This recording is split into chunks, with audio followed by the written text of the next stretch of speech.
Instituto Nacional de Antropología e Historia. Secretaría de Cultura. Gobierno de México.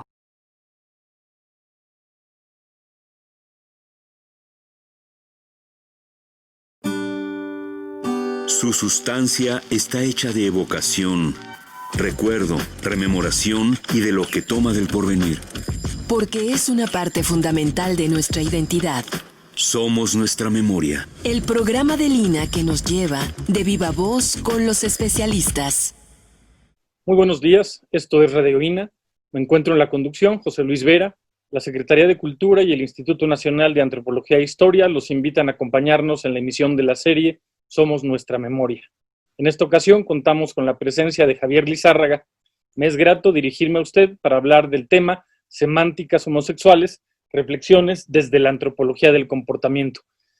Bienvenido, Javier, a estos micrófonos una vez más. Qué gusto tenerte otra vez aquí. De hecho, pensaba que estamos yendo en las entrevistas que hemos hecho contigo de lo general a lo particular, ¿no? La antropología del comportamiento, la sexualidad y la homosexualidad en el contexto de la publicación de tu libro, Semánticas homosexuales, que editó el INA en 2012, según recuerdo yo, ¿no? Sí. Entonces me parece que hay una lógica, pues, en el desarrollo de las entrevistas, desde una antropología del comportamiento hasta temas más específicos. Muchas gracias, Javier. Gracias a ustedes. Bueno, pues me gustaría empezar la entrevista, las preguntas que trataremos de ir yendo un poco de lo general a lo particular. Pensaba yo, debido a ciertos temas que vamos a tratar a lo largo de la entrevista, el closet, la homofobia, en fin, una serie de temáticas, de problemáticas, pensaba yo, ¿cuándo es que emerge la homosexualidad como un área de investigación antropológica, tomando en cuenta todas esas dificultades en su estudio? Y si en México emerge también más o menos a la par que internacionalmente. Mira, yo creo que en México no emerge exactamente a la par que en otros lugares, porque habría que ver desde qué ángulos de aproximación antropológica se han hecho estos. En México, por ejemplo, tenemos algunos trabajos en los que se menciona la homosexualidad como una característica. Concretamente, hubo un libro publicado por el INA, que creo que ya afortunadamente desapareció, en que hablaban sobre los huicholes y hablaban de una de sus grandes cosas horrorosas de los huicholes, es que a veces tenían prácticas homosexuales. Y eso fue publicado por el INA. Pero yo pienso que como campo de estudio, como temática, como tema de estudio, en México, en antropología física, pues creo que yo fui el primero. Y casi me podría asegurar que fui el primero en el INA, ¿no? ¿Con este libro, precisamente, con Semánticas homosexuales? No, ya había hecho algunos artículos y demás. Pero, por ejemplo, tenemos trabajos como los de Mauricio List, ¿no? Claro. En la Universidad de Puebla. Están los de Núñez, Gabriel Núñez, en el norte, que hizo su tesis de licenciatura de antropología social justamente sobre la homosexualidad en el norte, la homosexualidad masculina en el norte. Entonces, digamos, ahí empezó, pero creo que esto es como de los mediados de los 80 para acá, Sí, empezó a darse un poco. Claro, de hecho recuerdo el libro aquel que sacaste en la escuela, en la ENA, Sexualidad placericida, ¿no? Debe ser de algunos textos y subtextos sobre SIDA. Y tu artículo era ese. Obviamente había elementos que tocaban la homosexualidad, ¿no? Claro. Oye, Javier, hablando de estos matices y dices desde la antropología física, ¿cuál sería la singularidad en tu enfoque de aproximación al estudio de la homosexualidad? Bueno, yo pienso que es justamente aproximarme desde la antropología del comportamiento, es decir, contemplando el fenómeno a estudiar o la problemática a estudiar desde una serie de perspectivas. O sea, hay elementos biológicos que son importantes trabajarlos, ¿no? No porque la homosexualidad sea un rasgo biológico, no, sino porque el homosexual es un ente biológico, ¿no? Y la sexualidad tiene un sustrato biológico, que es, de hecho, la existencia del sexo, ¿no? Pero también el proceso evolutivo que nos ha llevado a tener cierto tipo de sexualidades plurales en la especie humana, y luego los procesos históricos, o sea, el devenir evolutivo, histórico y ontogenético, sería por una parte. Por otra parte, sería también tocar elementos biológicos, sociales, emocionales, y sería englobar todo esto en una sola mirada, ¿no? No es que estemos tocando totalmente el tema punto por punto, sino que todos estos son elementos para la mirada. Pues habría que decir además que yo creo que tu trayectoria se ha caracterizado pues, por justamente intentar fundar desde la antropología física una antropología del comportamiento, ¿no? Ese ha sido el rasgo distintivo de tu quehacer. Fíjate que leyendo tu libro por segunda ocasión, lo leí cuando salió, me gustó mucho la frase que inicias de Paul Valéry, esta relación entre el mar y la sexualidad, ¿no? Donde dices, la mar, siempre recomenzando. Me acordé de hecho de un poema de José Emilio Pacheco que decía, digamos que no tiene comienzo el mar, empieza donde lo encuentras por vez primera y te sale al encuentro por todas partes. Es muy parecido a la idea de Valéry, ¿no? Sí, la idea de Valéry es que el mar está ahí y nunca es el mismo, ¿no? Siempre está cambiando. Y en este caso, sí, utilizar esta metáfora del mar siempre cambiante, omniabarcante, y la sexualidad, ¿podrías un poco elaborarla? Sí, bueno, yo lo que traté de decir es que jamás vamos a poder poner el punto final cuando hablamos de un tema, de un fenómeno como es la sexualidad. Abarca tantas cosas que es inabarcable por una sola mirada, ¿no? Entonces yo quise utilizar la metáfora del mar porque todo mundo sabemos qué es el mar, pero es muy difícil definirlo, es muy difícil estudiarlo. ¿Qué estudias del mar? Estudias cosas, elementos, fragmentos, pero el mar es mucho más. Y además es constantemente dinámico, ¿no? Y el individuo en su sexualidad es como estar sumergido en su sexualidad. Él mismo no sabe a dónde va a llegar. Podrá gustarle una dirección, podrá gustarle una corriente o unas olas o que no haya olas, etcétera, pero no sabes, no lo puedes manejar totalmente. Puedes medio navegar, medio nadar, pero también te ahogas. Y te ahogas en tu propia sexualidad, ¿no? Un poco quise tocar esto para abarcar toda la sexualidad, no solamente la homosexualidad, evidentemente, ¿no? Claro. Justo en esa dirección, fíjate, yo recuerdo pues el curso que nos diste en la licenciatura sobre sexualidad humana, ¿no? Y donde hacías referencia a que uno no se levanta por la mañana y deja su sexualidad por ahí, o llega por la noche y se despoja de su sexualidad, sino que es algo que nos rodea completamente y en todo momento. En ese sentido, a veces solemos pensar a la homosexualidad o a la propia heterosexualidad únicamente definida a partir de las preferencias sexuales. Sin embargo, algo que llama la atención en tu libro es que la sexualidad la elaboras, la caracterizas como algo mucho más amplio que nos arrastra, que nos arrasa, que nos desborda en muchos ámbitos, no solo vinculado a las preferencias sexoeróticas, sino con aspectos teóricos, amorosos, incluso político-discursivos. En ese sentido, ¿cómo pensar entonces a la homosexualidad si no la podemos definir únicamente a partir de las preferencias sexoeróticas?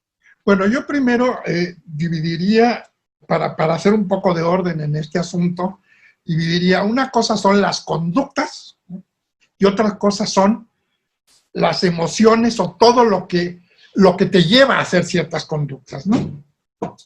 Entonces, la homosexualidad como la heterosexualidad son maneras de expresar tu sexualidad, de buscar algo, de disfrutar algo o de sufrir algo, ¿no? Porque también la sexualidad conlleva la posibilidad de sufrimientos, ¿no? Entonces, en esa medida, yo, por ejemplo, hay la gran discusión si son preferencias o son orientaciones. Yo siempre insisto en la preferencia porque el individuo que se dice homosexual o el individuo que se dice heterosexual o el individuo que se dice bisexual o que se asumen, más que decirse, son individuos que prefieren algo. No es que excluyan necesariamente lo otro, pero lo que prefieren es una cosa. Y la orientación, yo siempre que se habla de orientación, a mi cabeza viene la imagen de una brújula, ¿no? Como que vas dirigido hacia el norte, ¿no? Un magnetismo que te atrae en una dirección. Y en ese sentido me parece muy problemático porque los bisexuales vendrían a ser individuos desorientados o cuya brújula verdaderamente se ha vuelto loca porque está exactamente en el punto cero del magnetismo terrestre, ¿no? Girando como loca, ¿no? Entonces, yo por eso, ahora, la noción de orientación sería como que nos viene de nacimiento. ¿Por qué? Porque la gente dice, es que yo siempre fui así, ¿no? Siempre, desde que empezaste a pensarte cómo. Pero quién sabe si siempre, ¿no? Entonces, en la medida, yo no digo que no haya sustratos biológicos, evidentemente hay sustratos biológicos, porque para que haya sexo tiene que haber biología. Pero lo que quiero es distinguir las conductas. Un homosexual puede tener conductas heterosexuales. ¿Sí? Hay muchos. Y viceversa. Pero, ¿qué es lo que te atrae, que te llama la atención, buscas, te interesa, disfrutas? Esto es lo que yo llamo preferencias, ¿no? Y entonces esta construcción es muy reciente desde el plano de las categorías sociales, pero no es reciente desde la experiencia humana. De hecho. Vamos a ir avanzando justo en ciertos puntos que ya fuiste un poco adelantando, pero que volveremos a ellos. Justo estamos viviendo un momento donde estas identidades sexuales se revela que han sido estereotipadas, que son constructos, y se discute mucho, por ejemplo, desde diferentes frentes, la idea del macho heterosexual, de la hembra heterosexual, o hay una cierta construcción también estereotipada sobre el homosexual. De hecho, en tu libro tú lo caracterizas, ¿no? Como un ser débil, cobarde, en fin, se ha construido un estereotipo. Hoy que estamos revisando estos estereotipos de la sexualidad humana, ¿sientes tú que haya cambiado popularmente, coloquialmente, el estereotipo sobre el homosexual o sobre la homosexualidad? Bueno, yo en principio partiría de algo que me parece importante. Todos los estereotipos tienen un sustrato de realidad. Se crean estereotipos a partir de algo que existe. Lo que pasa es que el estereotipo lo que trata es de caracterizar solamente esa parte, una parte de eso que existe y volverlo caricatura, ¿no? Simplificarlo demasiado. Entonces, yo pienso que hay tal cantidad de tipos diferentes de homosexuales como de tipos diferentes de heterosexuales. Lo que quise yo en un momento dado que quedara un poco claro, con estos estereotipos, lo que se piensa es los atributos que el discurso oficial de lo que debe de ser un hombre pueden no llenarse. Entonces se le atribuyen cobardía, etcétera, etcétera, ¿no? Pero otro elemento que me parece fundamental subrayar es que los individuos nunca somos exactamente iguales a nosotros mismos. Es más, nuestra sexualidad va cambiando por aprendizajes, por descubrimientos, por frustraciones, por miedos, por una serie de cosas. E incluso por las parejas y las experiencias y momentos en que tenemos una experiencia erótica, digamos, ¿no? Pero una cosa que me parece importante es que la gente sí piensa que existen heterosexuales vírgenes, pero le es muy difícil pensar que existen homosexuales vírgenes. Eso es. ¿Sí? Y esto me parecía que era importante subrayarlo. Yo conozco gente que se asume homosexual y nunca ha tenido relaciones sexuales con nadie. O incluso solo ha tenido relaciones heterosexuales. Habrá que decir que algo que caracteriza tu trabajo, hacías una crítica a la simplificación de las identidades y es tu compromiso con la complejidad, ¿no? Exactamente. Con una visión compleja, en este caso, de la sexualidad humana en general, ¿no? No solo sobre la homosexualidad. Muy bien. En esta simplificación a veces, pues construimos una cierta noción no solo de sexualidad humana, sino de una cierta concepción del ser humano, que tú sueles citar como un animal paradójico, caracterizado, entre otras cosas, por un hedonismo y una desmesura, como rasgos característicos, ¿no? Somos un primate paradójico, hedonista y desmesurado. ¿Qué tanto juegan un papel estas contradicciones, estos atributos, estas características en la construcción de las identidades sexogenéricas? Bueno, yo aquí quisiera diferenciar entre identidades sexogenéricas e identidades sexoeróticas. Ajá. ¿Sí? Porque las sexogenéricas estaríamos hablando de géneros. Es decir, hombre, mujer, quimera, palmera, etcétera. O sea, categorías, ¿no? Pero no estaríamos hablando de deseos y erotismos. Entonces, yo distinguiría identidades sexogenéricas. Me siento hombre, me siento mujer, me siento que no soy ni hombre ni mujer, sino otra cosa, ¿no? Que esto es lo que estoy abordando, por ejemplo, en el nuevo libro que está por publicar el INA, que está en proceso. Y otra serían las identidades sexoeróticas, y que son múltiples, porque uno puede ser homosexual o puede ser heterosexual, pero además puede atraerle o gustarle ciertas otras cosas, ser travesti al mismo tiempo, sadomasoquista, paidófilo o gerontófilo, etcétera, ¿no? Entonces ahí estarían una serie de construcciones de identidades.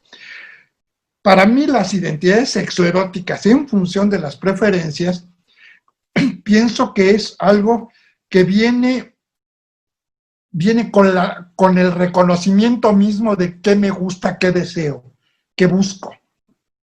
Aunque el individuo no se lo plantee y diga yo soy tal, porque muchas veces no existía la palabra. Actualmente muchos dicen que es que hablar de homosexualidad en Grecia o en Roma es un absurdo porque no existían los homosexuales. No existía la palabra. Los homosexuales existían. ¿Sí?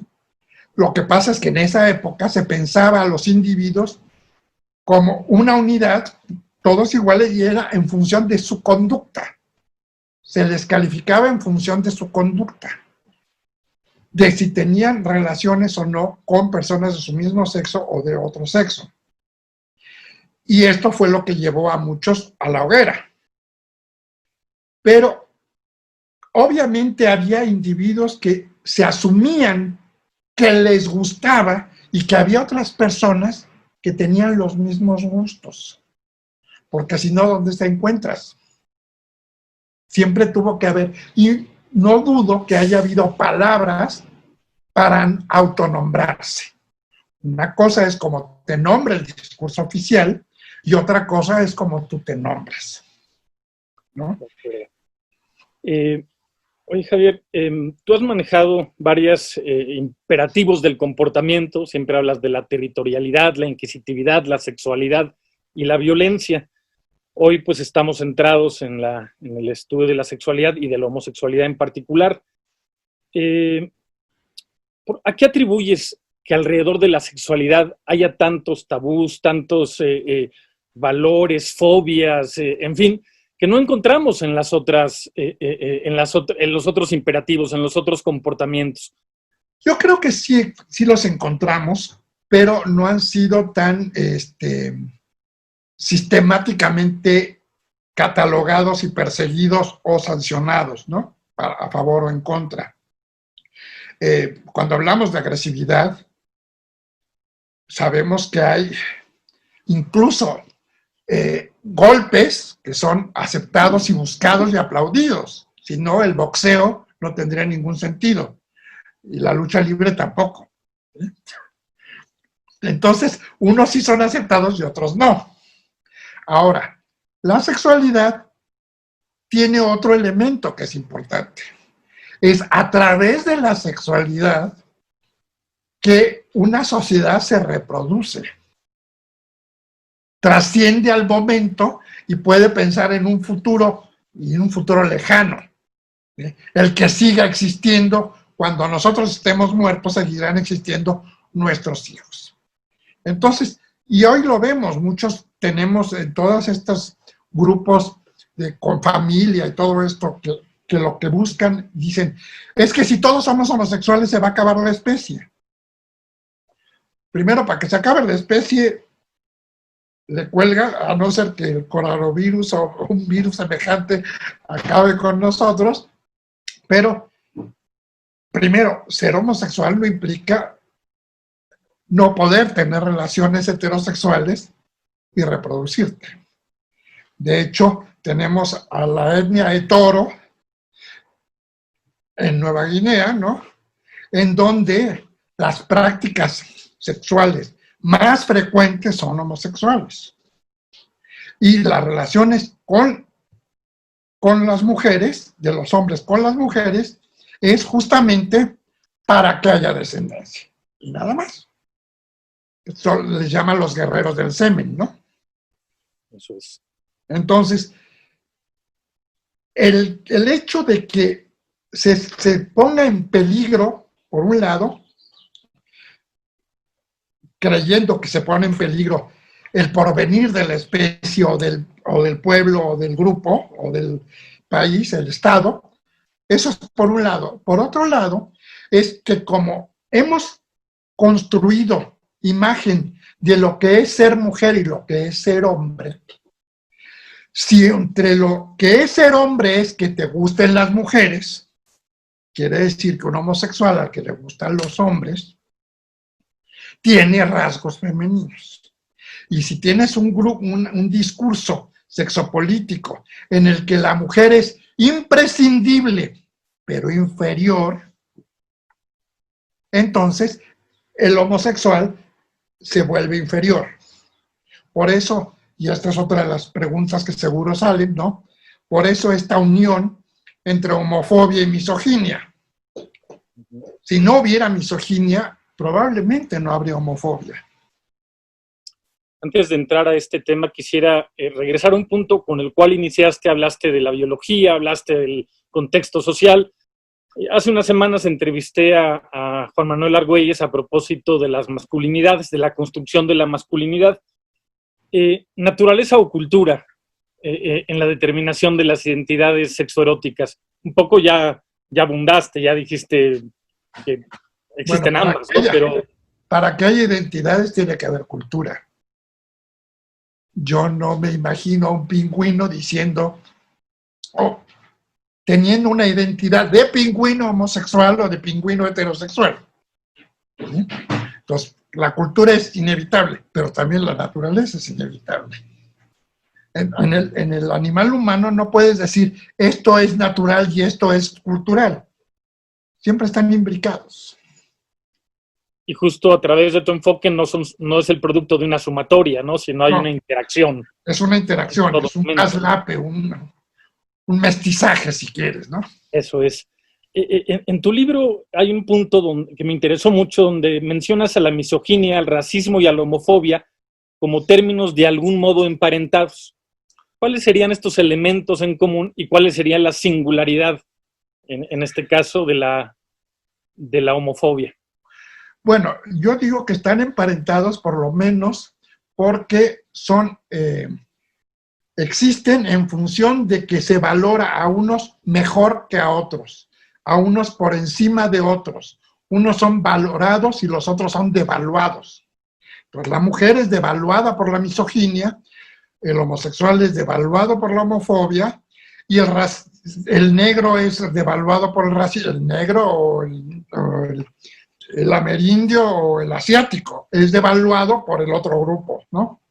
Entonces, en ese sentido es una devaluación social, pero que además está potenciada, digamos, y manifiesta a través de la expresión emocional y sentimientos. El odio, el desprecio, son emociones y sentimientos que se suman a esta devaluatoria, ¿no? Y entonces por eso digo que están hermanados.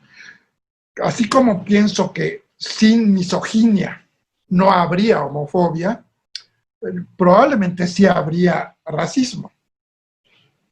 Pero sin concepto de razas no hay racismo.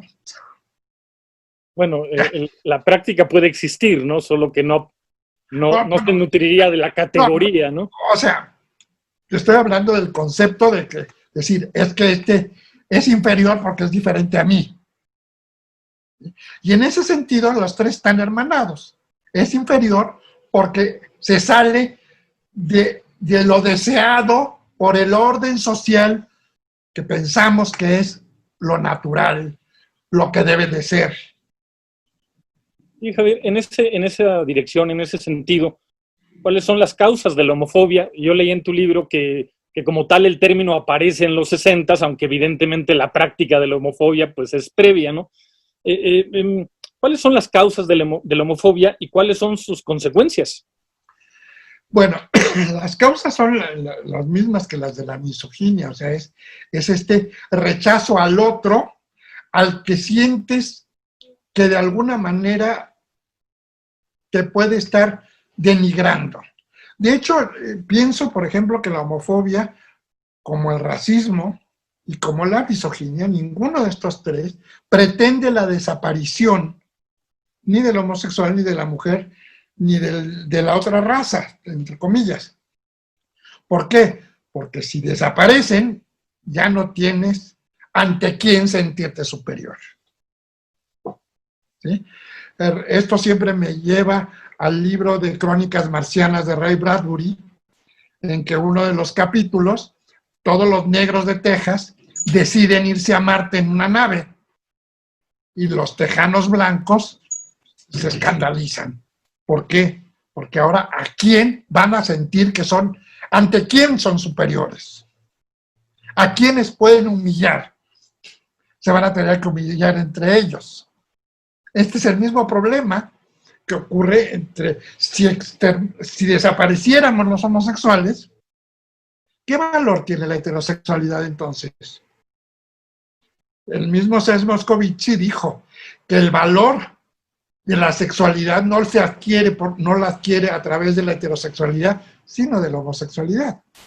Y que esa es una paradoja aparente, pero no real, porque justamente el que exista algo distinto que puedes devaluar es lo que le da prioridad y preeminencia a lo que no devalúas. No sé si fue más confuso de lo que quisieras. Bueno, habrá que dejar claro que es un universo enorme el de la sexualidad humana y el de la propia homosexualidad, y que estamos necesariamente pues haciendo un vuelo a veces un poco superficial, ¿no? Es difícil profundizar lo que sería necesario en cada uno de estos temas. Les recordamos que el tema de esta ocasión es semánticas homosexuales, y para hablar de esto contamos con la presencia del profesor Javier Lizárraga.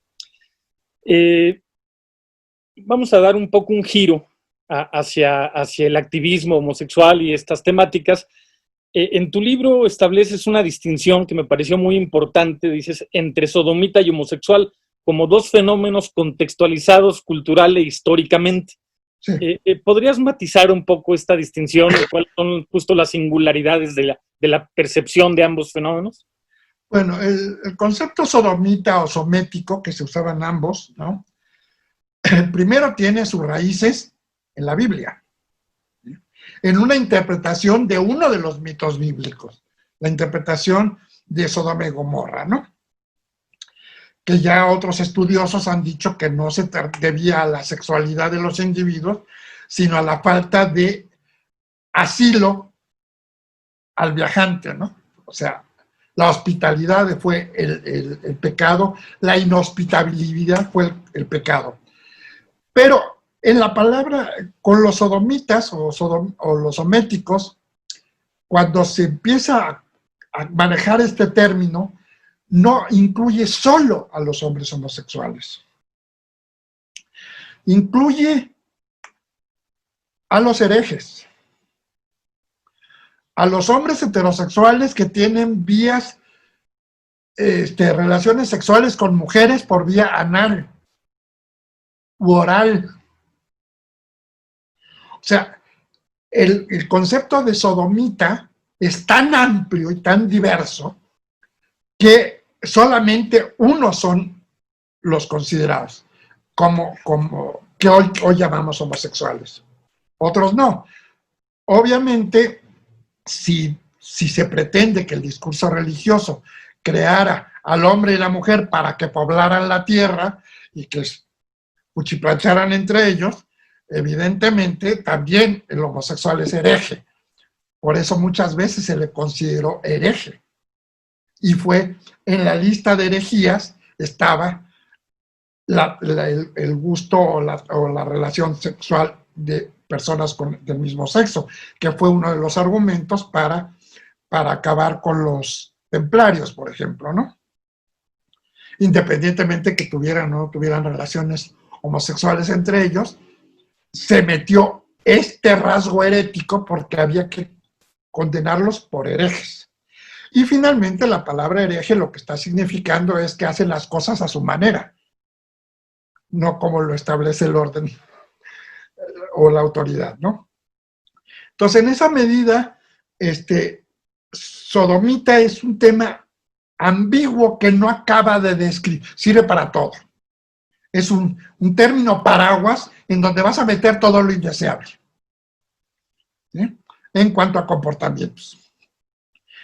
En cambio, la palabra homosexual surge en el siglo XIX porque ya los homosexuales de esa época, muchos de los homosexuales de época, estaban hartos de que se asociara su forma de sentir, de gozar, de amar, etcétera, con un mito bíblico. Entonces, hay una serie de propuestas en el siglo XIX para autodenominarse. Ulrich, por ejemplo, maneja uranitas, yéndose a la mitología griega, etcétera, ¿no? Uranitas para lo que hoy llamamos homosexuales y dionitas para los que hoy llamamos heterosexuales. Y es en 1869 que un escritor bastante mediocre, Benkert, luego se cambió el nombre, lo hizo polaco y fue Kerneby, hizo un texto para pedir que el artículo 175 del Código Penal alemán, que condenaba la homosexualidad, dejara de condenarla, y en ese texto aparece por primera vez dos palabras que no existían antes: homosexual y heterosexual. Esas dos palabras las acuña él mismo. ¿Sí? Actualmente muchos piensan que el término homosexual fue acuñado por el discurso médico. No es cierto. El discurso médico se lo apropió porque le pareció coherente, porque es un término que buscó ser descriptivo, mismo sexo, atracción por el mismo sexo. Cometiendo para otros idiomas, esto fue en alemán, entonces, en español, por ejemplo, supuestamente las palabras con dos raíces tienen que ser dos raíces de la misma lengua, dos griegas o dos latinas, pero tenemos excepciones, como sociología, también tiene el mismo problema que homosexualidad, tiene una raíz latina y una raíz griega. Oye, Javier, entonces podríamos ubicar el origen del activismo homosexual a mediados del siglo XIX. Sí. ¿Y en México? En México, digamos que hay toda una influencia y empieza a haber, digamos, inquietudes, pero en el siglo XIX se forma, digamos, el primer grupo. Los primeros activistas, digamos, yo pongo como uno de los líderes, de los primeros es Ulrich, ¿no? Que es el primero que sale abiertamente del closet, siendo un jurista de familia rica y sumamente religiosos, y entonces les manda una carta a todos sus parientes y les dice lo que es, ¿no? Él usa todavía el término de uranita, y se escandaliza toda la familia, y dice, pero es que esto que os escribo, lo voy a publicar, lo voy a hacer público. Y bueno, se arma el gran escándalo. Y sí lo hace público en 1862. En 1869 se acuña el término homosexual y el término heterosexual. Y poco después, un médico, Magnus Hirschfeld, un hombre rico, muy preparado, utiliza su palacio en Berlín y construye el Comité Científico y Humanitario, que vendría a ser el primer grupo de liberación homosexual. Lo que buscaba era abolir el artículo 175 del Código Penal alemán, y el tipo se dedicó a hacer viajes y conferencias por muchas partes del mundo.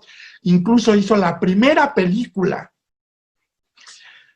y participó él como actor, en la que el personaje homosexual se dignifica, ¿sí? Y digamos, es el primer activismo. Ahora, en ese mismo palacio, luego él construye el primer instituto de estudios sexológicos del mundo, en ese mismo palacio. Y construye la biblioteca sobre temas sexuales más importante, y el primer museo de la sexualidad. Pero este individuo fue atacado por las juventudes nazis, fueron quemados todos los libros, lo golpearon creyéndolo dejar muerto, porque aparte tenía otro pequeño problema. El señor no solamente era homosexual, era judío. Y él su idea era irse a Suiza y reanudar, volver a hacer todo esto, pero ya no le alcanzó la vida, ¿no? Se murió antes. Entonces digamos que ahí empieza el primer grupo de liberación homosexual. Pero existían otros individuos ya inquietos, ya con discursos, en Inglaterra, en Francia. En Inglaterra, por ejemplo, está Carpenter, que admira mucho a Whitman y se va a Estados Unidos a entrevistarse con Whitman. Se sorprende que Whitman diga que no es homosexual, ¿no? Entonces, y luego, cuando la Segunda Guerra Mundial, obviamente con el nazismo, pues se acaba este primer activismo público, pero subsiste el otro, que son las sociedades homofílicas. Y son grupos en los que se reúnen homosexuales, tanto hombres como mujeres, para hablar de sí mismos, de cómo vivirse, de cómo protegerse, de cómo entenderse unos a otros. Y esto empieza a darse en muchas partes del mundo, también en México. ¿En qué años, Javier? Más o menos. Por ejemplo, en los años 40, si mal no recuerdo, hay un grupo de homosexuales norteamericanos que viven en México. Y ¿te acuerdas esta librería Cristal, que era la pérgola de cristal al lado de Bellas Artes? Claro, Bueno, claro. ahí se reunían y metían revistas que otras sociedades homofílicas en el mundo estaban publicando. En México, por ejemplo, así existió un grupo importante de esto, pero ya en los 70 fue el grupo Sexpol. Pero antes, por ejemplo, estuvo un grupo que se organizó en la casa de Cuernavaca de Nancy Cárdenas, con Carlos Monsiváis, con con muchos otros, con Luis González de Alba, etcétera, y que también era un grupo homofílico, de discusión, de enterarse de construcción interna, pero no saliendo a la calle. Y Javier, ¿y esta historia está escrita del origen y el desarrollo del activismo homosexual en México? Está escrita en parte en el libro en 2 libros de Braulio Peralta, en 3, de alguna manera. En el mío primero de Historia Sociocultural de la Homosexualidad de Paidós pongo algo de ello, también en este libro pongo algo de ello, pero obviamente falta mucho por escribir, ¿no? Eso es.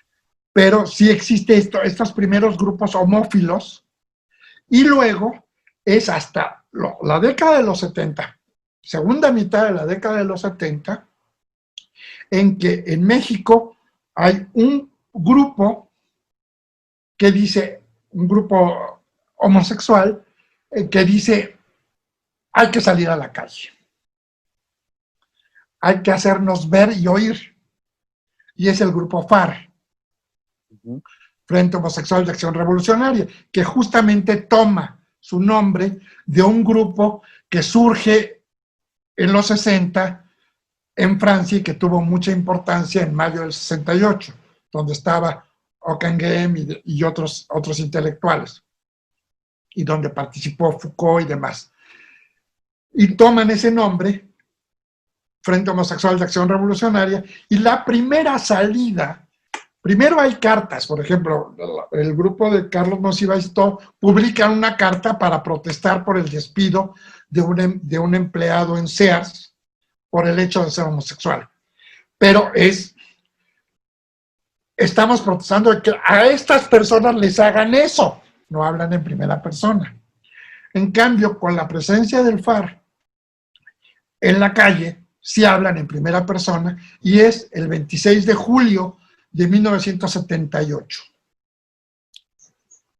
Oye, Javier, en esta línea, pues nos acercamos justo al periodo de la erupción del SIDA como pandemia en ese momento. ¿Cómo afectó el surgimiento del SIDA al activismo homosexual en general?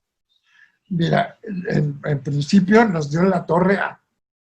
Yo siempre dije que el SIDA era, entre otras cosas, un accidente de la sexualidad y con todo lo que esto implicaba. Obviamente sí salieron grupos como Grupo Lambda, etcétera, y empezamos a luchar por causas sexopolíticas. Llega el SIDA y la inmensa mayoría de los homosexuales, estuvieran o no en grupos de activismo homosexual, se dedican a la prevención, a la educación en torno al SIDA. Y entonces baja, digamos, porque la prioridad se convierte en la salud. De hecho, solamente que yo recuerde, hay muy pocos grupos, entre ellos el grupo Guerrilla Gay fue uno de ellos, en que el SIDA es un elemento que no debemos olvidar y no debemos dejar de trabajar, pero no debemos tampoco dejar de trabajar en lo otro, en la sexualidad en general. Y son muy pocos, el FAR es uno de ellos, Colectivo Sol, que fue lo que quedó del FAR, lo que sobrevivió del FAR, trabajan en ambos campos, ¿no? Hay otros grupos que básicamente reúnen homosexuales, pero básicamente lo que trabajan es lucha contra el SIDA. Después, hablas pues de una actividad como intensa los últimos 40 años más o menos, o por allí. En esa dirección, ¿cuáles serían, bajo tu perspectiva, los logros sustantivos del activismo homosexual en México en estas décadas? Bueno, mira, ha habido varios logros y desde mi perspectiva, varios fracasos importantes. Logros, bueno, ya se habla de la homosexualidad. Ya incluso los políticos tienen que tomarla en cuenta. Ya cuando lees un periódico, ya no solo encuentras bola de mujercitos, que quién sabe qué, ya encuentras otro tipo de noticias. En ese sentido es un logro. La visibilidad se ha hecho ha hecho que mucha gente comience a respetar o por lo menos a no atacar a la homosexualidad en general, ¿no?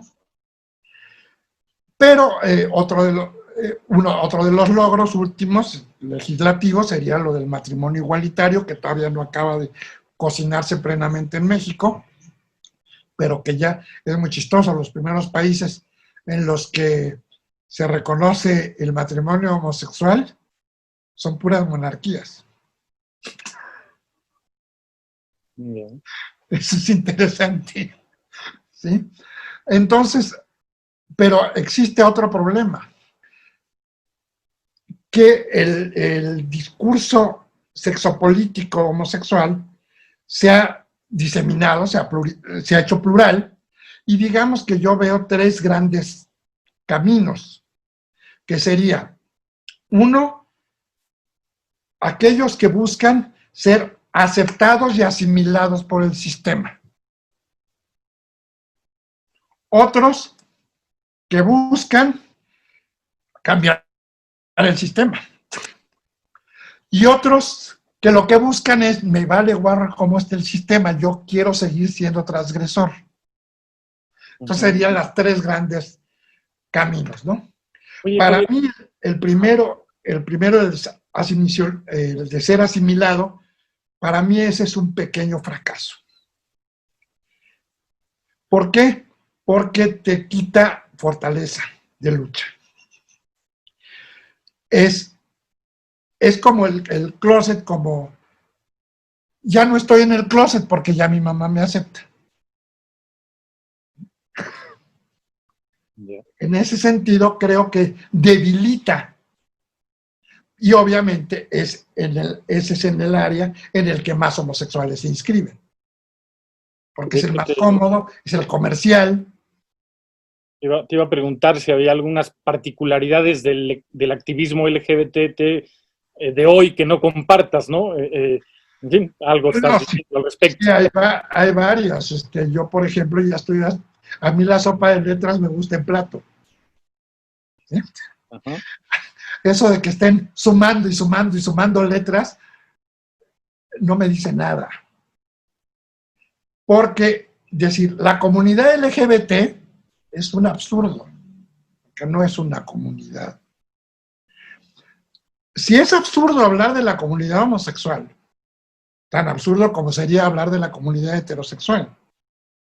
Yo creo que tú como heterosexual no tienes en común muchas cosas con muchísimos otros heterosexuales. Más cosas no tienes en común que en común. Y en eso mismo pasa en la homosexualidad y en todo lo demás. Pero además, agregar la variabilidad trans y demás, para hacer toda una comunidad ¿de qué? No, podemos unirnos en causas específicas, en luchas concretas. Y todo lo demás, que cada grupo vea cuáles son sus requerimientos, sus exigencias, y sea autónomo. Esa es mi postura. En esa dirección, Javier, hemos estado hablando de la homosexualidad y se han hecho muchos comentarios, fundamentalmente sobre la homosexualidad masculina. Es una historia muy distinta, la referente a la homosexualidad y la sexualidad de las mujeres. Tienen cosas en común, pero sí es distinta. Es distinta ¿por qué? Porque si la homofobia a nivel del hombre estás desprestigiándonos, estás enmujereciendo tu masculinidad, a las mujeres se le ataca porque estás tratando de tener los privilegios que yo como hombre tengo, o sea, masculinizándote, para quitarme privilegios, para robarme espacio, ¿sí? Eso es una parte, por eso las terapias de conversión vía la violación. ¿Sí? Entonces, sí son historias diferentes porque han tenido menos voz política. No es porque hayan hablado menos, sino porque se les ha oído menos. Eso es. Entonces, Ujú. sí tienen estas grandes diferencias, pero hay algunas similitudes. Por eso puede haber acuerdos y cuando no hay acuerdos, pues cada quien por su lado, ¿no? Eso es. Terminas tu libro con un capítulo denominado El closet, institución heterosexual. Ha salido a lo largo de la charla, pero quisiera que fueras un poco más explícito sobre Bueno, esta figura. lo que pasa es que, por ejemplo, y también hay la frase esta de Jesús Calzada, que sé que te llama la atención, la de exigir un derecho, pretender que el closet sea un derecho es pretender un derecho a no tener derechos, ¿no? Se dice que el derecho al closet es un derecho a la privacidad. Falso. El closet no protege la privacidad, protege la vida pública. Entonces es una exigencia. Yo recuerdo a muchos, no fue mi caso, pero yo recuerdo a muchos que cuando sus padres se enteraron, lo que la madre clamaba es, pero que no se te note, que no lo sepa el vecino, que no lo sepa tu abuelita. O sea, te están metiendo al closet. Claro. En ese sentido es una institución heterosexual. En esa línea de pensamiento me acordé del texto de Braulio Peralta sobre el closet de cristal, ¿no? De hecho, mucha gente se enojó. Digo, si Monsiváis decidió no hacer pública su orientación sexual, había quien criticaba el libro de Braulio Peralta. ¿Qué piensas de ese libro? En esta Bueno, sobre me es difícil decir porque yo estoy en ese libro. De hecho, cuando Braulio me pidió que si yo le daba entrevista, le dije sí, pero ya sabes lo que pienso, porque Carlos Monsiváis y yo no nos llevamos nada bien. Entonces, de hecho, si revisas el libro, te darás cuenta que justamente el capítulo en el que yo hablo cambia totalmente de estilo literario. Se asume más como entrevista que como charla que manejan los demás. Hay una cosa que yo siempre comenté, lástima que no guardé el ejemplar, ¿no? En una afamada e importantísima revista llamada Teleguía,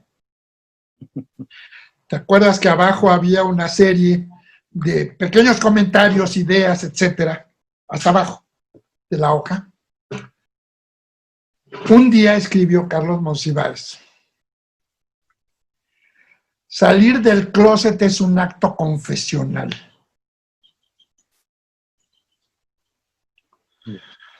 Entonces yo un día le planteé, uno solo confiesa lo que considera que es culpable, que es malo, que es pecaminoso o que es delito.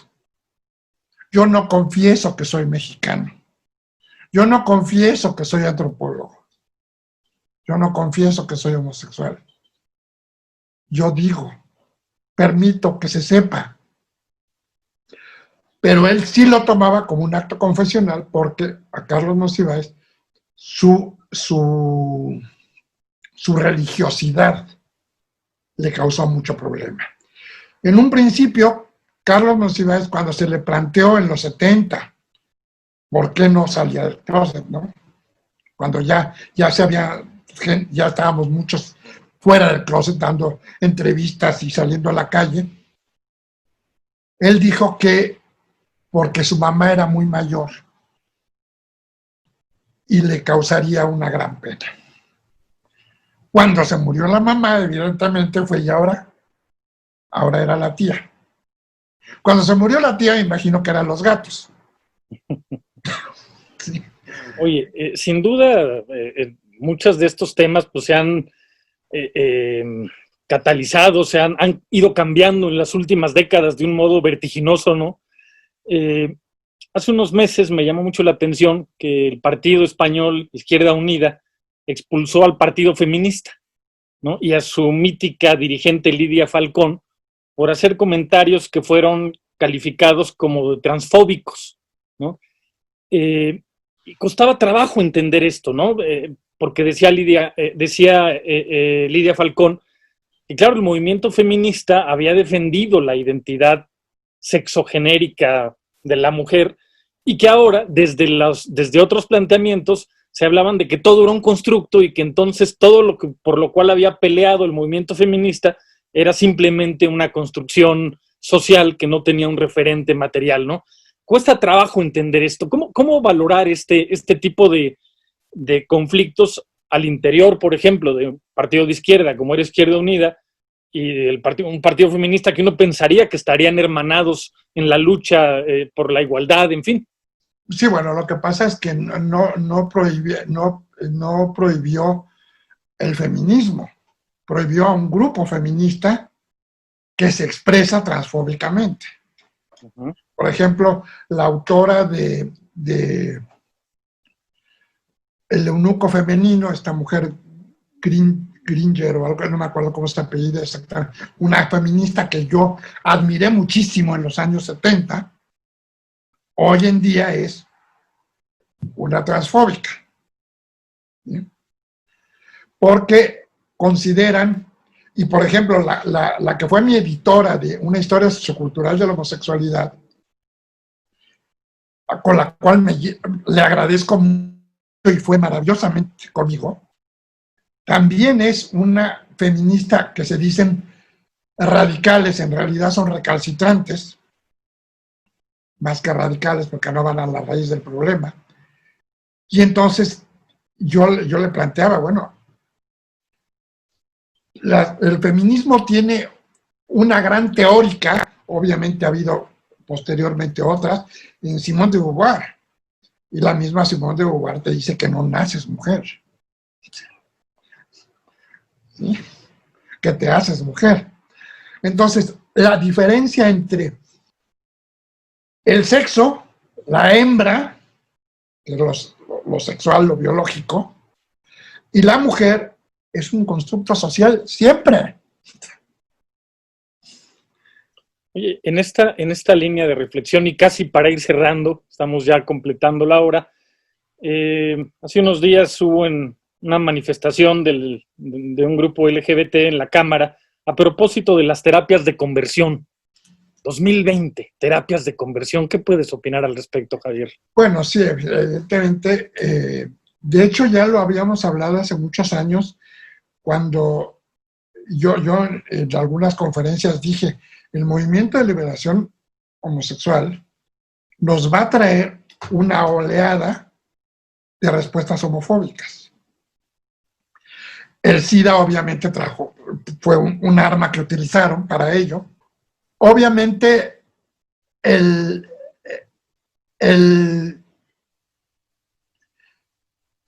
las terapias de conversión son un gran negocio. Uh-huh. Son un gran negocio y han dado para escribir muchos libros y sacar mucho dinero, pero ya están siendo prohibidas en muchos países. Pero en México, y como en otros países, hay muy defendidas por mucha gente. En México, en la Ciudad de México fue Temístocles, el diputado que yo lo conozco, que es de Morena, que es un chavo gay, el que consiguió meter esta idea de prohibirlas, de convertir en delito el llevar a alguien a terapia de conversión. ¿Qué buscan las terapias de conversión, Javier, y cómo operan? Bueno, pueden operar de mil formas. Incluso hay desde las conductistas, de que son por aversión, ¿no? Pero es que deje de ser homosexual la persona. Lo cual es absurdo. Porque sí hay algunos que dicen, yo soy ex gay. No eres ex gay. Eres un gay reprimido.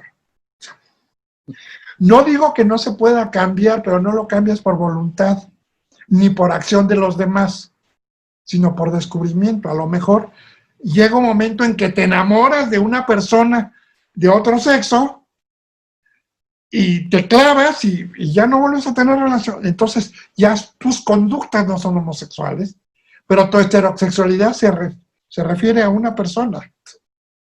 Aunque habrá que decir que no es un asunto exclusivo de países como México, ¿no? En España, no. Vox ha aclamado en los últimos sí, claro, meses por la implementación de estas terapias, ¿no? Sí, no, y las exigen. Así es. Y hay muchísimos países en los que se exigen, y hay países en los que está prohibido. Toda la polémica en España del PIN parental famoso, pues va orientado en esa dirección. Ya llegó a México, el PIN parental. Oye, Javier, pues el tema es enorme, es muy diverso, en fin, ¿qué añadirías solo para intentar cerrar alguna cosa que consideres fundamental y que no hayamos tocado? Seguramente hay muchas. Bueno, yo lo que añadiría es que la sexualidad de todos es tan amplia que es inabarcable y no vamos a poder entenderla en todos sus detalles. Y que la sexualidad de cada uno tiene sus particularidades. Y dentro de esas particularidades vamos a encontrar afinidades. Coincidimos con estas particularidades. Entonces, puede ser heterosexual, puede ser bisexual, puede ser homosexual, o como decía antes, puede ser gerontófilo, puede ser pedófilo, lo que sea. Son particularidades. Y pedófilo quiero distinguirlo de pederasta. No quiero que se confunda con violación a niños de 6 años, ¿no? Ya. Pero creo que lo importante es reconocer que ni nosotros mismos acabamos de conocernos plenamente. Mucho menos podemos decir que conocemos a todos los demás, en términos sexuales y no sexuales. Y para quien quiera profundizar en el tema, bueno, ya habíamos hablado de tu libro, Semánticas Homosexuales, creo que ya está agotado, pero seguramente lo pueden encontrar en bibliotecas, en fin, editado por el INA en 2012. ¿Qué otros libros recomendarías para poder profundizar en estos temas? Pues mira, afortunadamente ya hay muchos libros.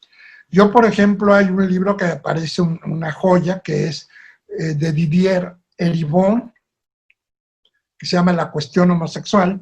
Didier Eribon es un filósofo francés, activista, que fue para mí el mejor biógrafo de Michel Foucault, porque además lo conoció personalmente. Esa es una maravilla.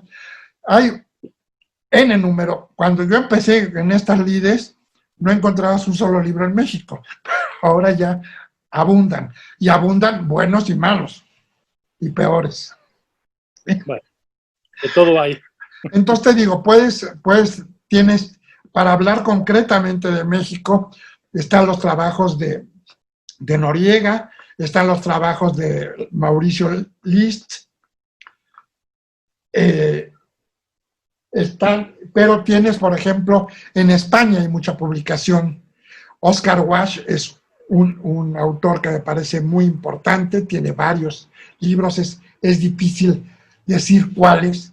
Hay un libro que se llama Homofobia, que creo que es interesante, ¿no? Que es el de, ahorita ya no me acuerdo, Fion, no me acuerdo cómo se llama ahorita el autor, pero hay actualmente cada vez más libros. Hay uno que a mí me gusta mucho de un tal Sullivan, que se dice casi normal o algo por el estilo, que se refiere a, y empieza algo muy importante que dice, el homosexual antes de saber que lo es, aprendió a odiarse. ¿Sí? Pues bueno, Javier, muchísimas gracias por compartir esta hora pasadita que nos hemos llevado. Como siempre, es un gustazo hablar contigo y escucharte. Igualmente, querido, gracias a Lina, gracias a ti, José Luis. Muy bien, pues. Y nos vemos el miércoles. Seguramente. Muy bien, pues así, José Luis Vera, a nombre de Radio INA, doy por terminada esta emisión, que fue posible por la generosa participación del maestro Javier Lizárraga. Muchas gracias, Javier. Gracias a nuestros escuchas por su atención. Les sugerimos consultar más de nuestra producción a través de www.radio.ina.gov.mx. En la realización, la Dirección de Medios de Comunicación, a través de la Subdirección de Radio INA con Gabriela Marentes, producción y grabación, Evanibaldo Morales, edición, Rubén Martínez, apoyo, Marta Hernández, Paula Bedoy y Jerónimo Cuevas. Hasta la próxima. Muchísimas gracias. Las opiniones y comentarios aquí expresados son de entera responsabilidad de quienes proporcionan la información y no representan necesariamente las opiniones de Radio INA ni comprometen el pensamiento editorial del Instituto Nacional de Antropología e Historia. Instituto Nacional de Antropología e Historia. Secretaría de Cultura. Gobierno de México.